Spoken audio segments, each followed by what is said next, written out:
உலக பாலியல் நல தினம் ஸ்டெம் செல் விழிப்புணர்வு தினத்தை ஒட்டி சென்னையில் உள்ள டாக்டர் காமராஜின் ஆகாஷ் குழந்தையின்மை சிகிச்சை மையம் ஸ்டெம் செல் விழிப்புணர்வு கண்காட்சியை நடத்துகிறது. வடபழனியில் உள்ள காமராஜ் ஆண்கள் சிறப்பு மருத்துவமனையில் உலக பாலியல் தினத்தை முன்னிட்டு பாலியல் சர்வே முடிவுகளை நடிகரும் இயக்குநருமான பாண்டியராஜன் வெளியிட்டார்.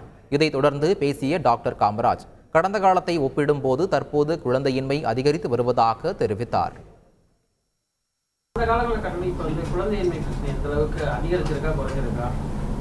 கொஞ்சம் கொஞ்சமாக அதிகரிச்சுக்கிட்டு இருக்குங்க. உலகம் முழுவதுமே இந்த பிரச்சனை கொஞ்சம் கொஞ்சம் ஒரு 5%லேருந்து 7% வரைக்கும் உலகம் முழுவதும் அதிகரிச்சுக்கிட்டு தான் இருக்குது. ஏன்னா நிறைய காரணங்கள்.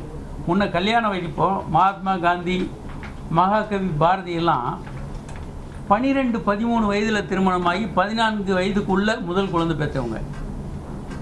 இப்போ நம்ம கண்ணு முன்னால் வாழ்ந்தவங்க.